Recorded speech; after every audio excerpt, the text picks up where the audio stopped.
पिछले वीडियो में हमने हिंदी अनिवार्य के पाठ्यक्रम में अलंकारों के बारे में पढ़ा था। इसमें अलंकार की परिभाषा और उनके दो भेद, शब्दालंकार और अर्थालंकार, और उसी शब्दालंकार के जो पहला भेद अनुप्रास, उसके बारे में पढ़ चुके हैं। और अनुप्रास के बाद दूसरा भेद है जो है यमक, उसके बाद और अगले भेद के बारे में हम जानेंगे। तो आइए जानते हैं पहला, उसके बाद दूसरा अलंकार जो है यमक अलंकार।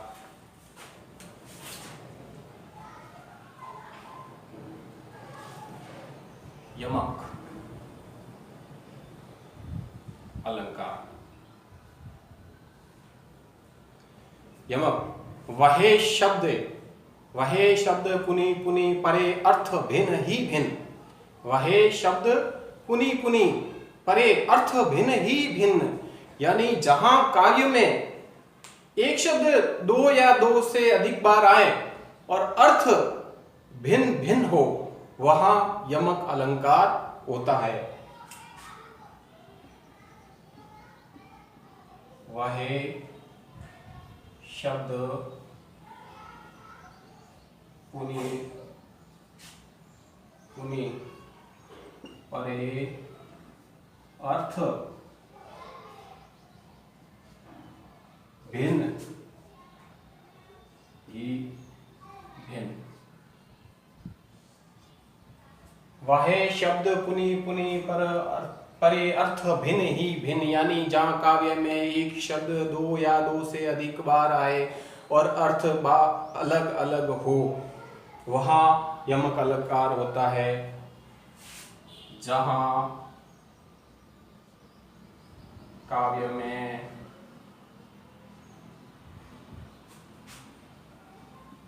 कोई शब्द दो या दो से अधिक बार आए और अर्थ भिन्न भिन्न हो। जहां काव्य में कोई शब्द दो या दो से अधिक बार आए और अर्थ भिन्न भिन्न हो, वहां यमक अलंकार होता है। जैसे उदाहरण जानेंगे।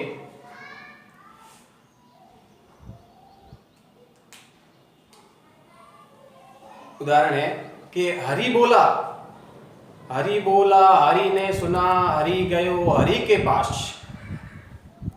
हरि देखा, हरि में गयो, हरि रह गयो उदास। हरि बोला, हरि ने सुना, हरि गयो हरि के पास। हरि देखा, हरि में गयो, हरि रह गयो उदास। या जैसे हरि बोला, हरि ने सुना,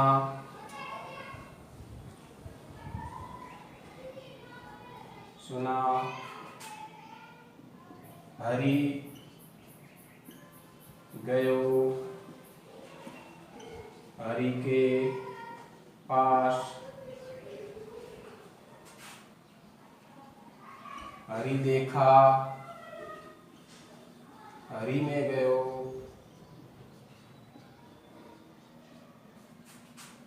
हरि रह गयो उदास।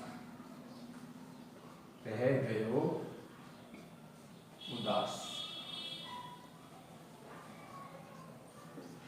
या हरि शब्द की आवृत्ति है वो कई बार हो रही है, और यहाँ हरि शब्द के अर्थ लिए गए हैं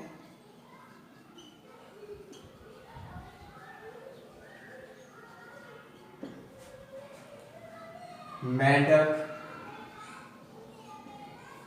दूसरा है सांप और तीसरा है पानी। यानी हरि बोला, जब मेंढक बोला, हरि ने सुना, सांप ने सुना, तो हरि गयो हरि के पास, यानी कि पानी में। हरि देखा, हरि में गयो। हरि यानी कि जब सांप मेंढक के पास गया तो हरि देखा, जब जैसे ही मेंढक ने देखा वो हरि में गया, यानी पानी में चला गया, और हरि रह गया उदास, और सांप है वो देखता रह गया। दूसरा उदाहरण है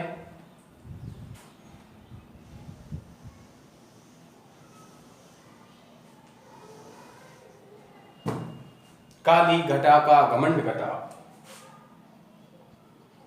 काली घटा का घमंड घटा। या घटा घटा शब्द की आवृत्ति 2 बार हुई। काली घटा का घमंड घटा, पर दोनों बार दोनों शब्दों का अर्थ अलग अलग है। पहले घटा का अर्थ है घटाएं, बादला, घटाएं बादलों का जमघट, यानी बादलों का जमघट।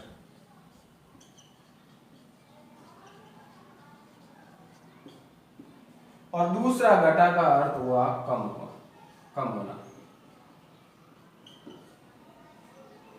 अगला उदाहरण है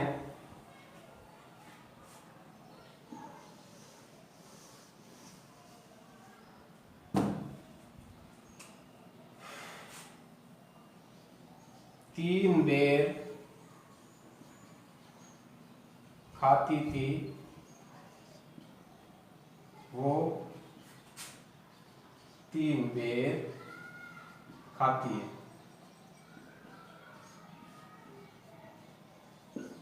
3 बेर खाती थी वो 3 बेर खाती है, यानी जब शिवाजी के डर के वजह से मुगलों की जो वेग में जंगलों में भाग जाती है, तो वह जो 3 समय या 3 बेर 3 समय खाना खाती थी या भोजन करती थी, वो अब जंगलों में रहने को विवश मजबूर है और वहां 3 बेर यानी 3 जो फल है यानी जो बेर है उन बेर को खाकर ही अपना पेट भरती है।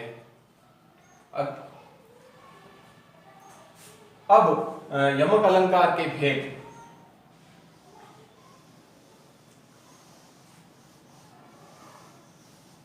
अब यमक अलंकार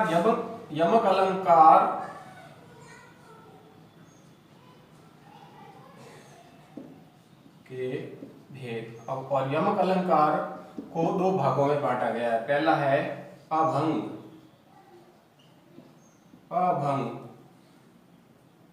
यमक, और दूसरा है सभंग यमक।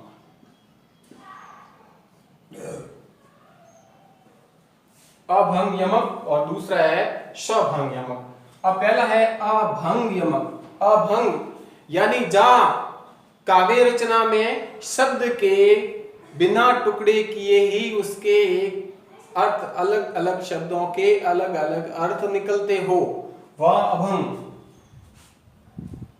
जहां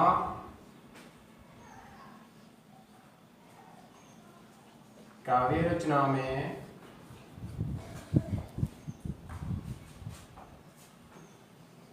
शब्दों के बिना टुकड़े किए ही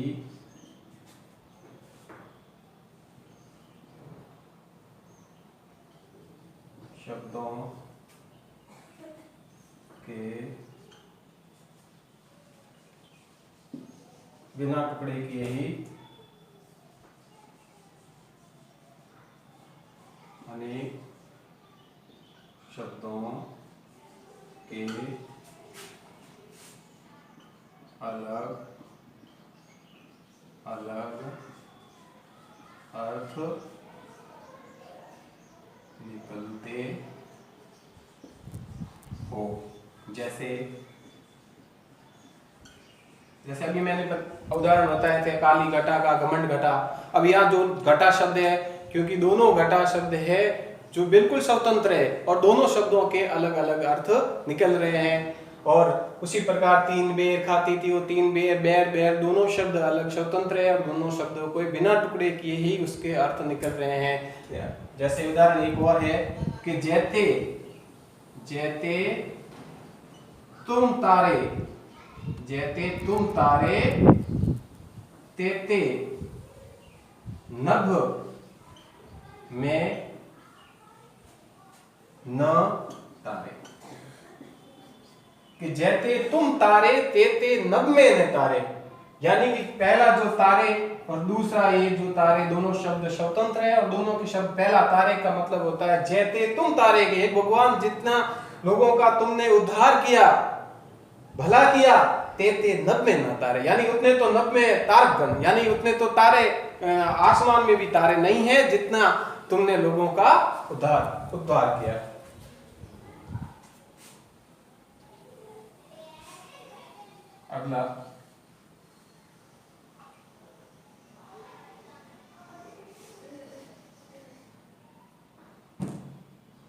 अगला उदाहरण है, जैसे मिस्टर जगदीश आप चाहे कुछ भी कहे, मैं तो इसे जगदीश की ही कृपा मानता हूं।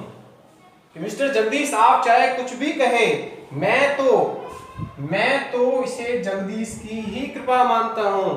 यानी पहला जो मिस्टर जगदीश है उसमें एक सामान्य व्यक्ति का नाम है और दूसरा जो जगदीश शब्द है उसमें भगवान यानी ईश्वर, और ये दोनों शब्द स्वतंत्र है और दोनों शब्दों का अलग अलग अर्थ निकलता है। इसलिए अभंग यानी बिना तोड़े जो शब्दों के अर्थ निकले उसे अभंग यमक बोलते हैं। और अगला जो यमक अलंकार का दूसरा भेद है वो शभंग।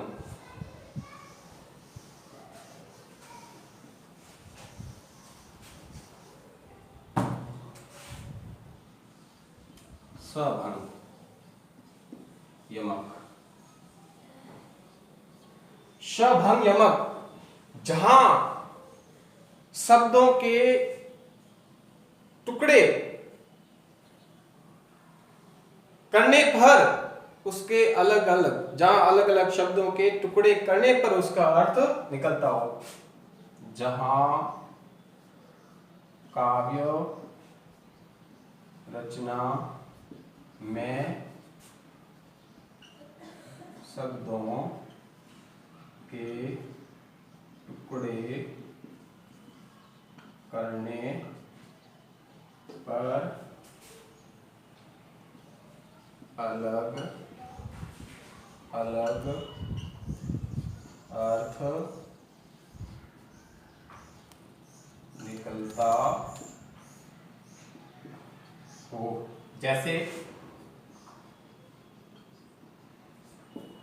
जैसे कुमोदिनी, मानस मोदिनी कहीं, कुमोदिनी मानस मोदिनी कहीं। अब दूसरा जो मोदिनी शब्द है वो स्वतंत्र है, इसका सीधा अर्थ निकल रहा है, और पहला इसका दूसरा अर्थ निकालने के लिए हम इसको मोदिनी शब्द और लाने के लिए हमें कुमोदिनी, यानी कि इस में मोदिनी में ये स्वतंत्र शब्द है और ये स्वतंत्र नहीं है, कुमोदिनी के साथ में जुड़ा है, इसलिए हम इसको टुकड़े करके ही इसका अलग अलग अर्थ निकालते हो। जैसे उदाहरण हमारा अलग है कि यो पर्दे की इज्जत परदेशी